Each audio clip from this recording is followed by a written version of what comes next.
एक आईएएस अधिकारी जिसने घोटाले उजागर किए, जिस पर गोलियां चली, जिसने खुद अपनी गलती मानकर सार्वजनिक तौर पर सजा भी ली, वही अधिकारी आज कह रहा है मुझे काम करने का मौका ही नहीं मिला। ये कहानी है उत्तर प्रदेश कैडर के आईएएस अधिकारी रिंकू सिंह राही की, जिनका इस्तीफा इस वक्त सिस्टम के बड़े सवाल खड़े कर रहा है। रिंकू सिंह राही ने अपनी सेवा से त्याग पत्र दे दिया है। वो लंबे समय से राजस्व परिषद में प्रतीक्षारत थे, यानी पद था लेकिन जिम्मेदारी नहीं। अपने इस्तीफे में उन्होंने जो बात कही है वो सीधी और काफी गंभीर है। सूत्रों के मुताबिक उन्होंने लिखा है कि राज्य में एक अघोषित और समानांतर व्यवस्था चल रही है जो संवैधानिक पद पर बैठे अधिकारी को उसकी असली भूमिका निभाने से रोकती है। उन्होंने साफ कहा उन्हें वेतन मिल रहा था लेकिन जन सेवा का कोई वास्तविक अवसर नहीं दिया जा रहा था। अब जरा इस बयान को समझिए।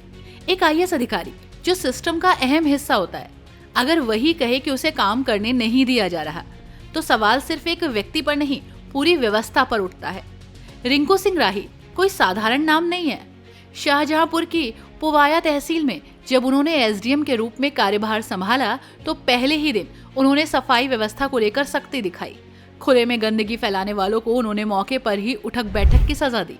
इस पर विवाद हुआ, विरोध हुआ, लेकिन कहानी यहीं खत्म नहीं हुई। विरोध बढ़ने के बाद रिंकू सिंह राही खुद सामने आए और सार्वजनिक रूप से कान पकड़कर 5 उठक बैठक लगाई। उन्होंने कहा कि अगर व्यवस्था में कमी है तो जिम्मेदारी मेरी भी है।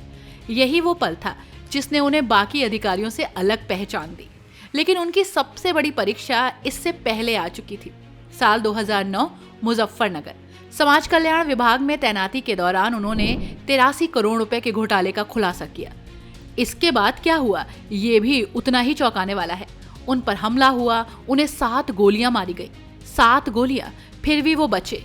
उस वक्त उन्होंने कहा था अगर ईमानदारी से काम करेंगे तो भगवान भी साथ देगा। अब वही अधिकारी सालों बाद सिस्टम से बाहर निकलने का फैसला करता है और कहता है कि उसे काम करने का मौका ही नहीं मिला। तो सवाल सीधा है, क्या सिस्टम में ईमानदारी के लिए जगह कम होती जा रही है? क्या फैसले कहीं और से तय हो रहे हैं और अधिकारी सिर्फ नाम के रह गए हैं? या फिर ये एक अधिकारी का व्यक्तिगत अनुभव है जिसे पूरे सिस्टम पर लागू नहीं किया जा सकता? इस इस्तीफे ने बहस शुरू कर दी है और अब नजर इस बात पर है कि सरकार इस पर क्या रुख अपनाती है। क्या इन आरोपों की जांच होगी या फिर ये मामला भी वक्त के साथ ठंडा पड़ जाएगा?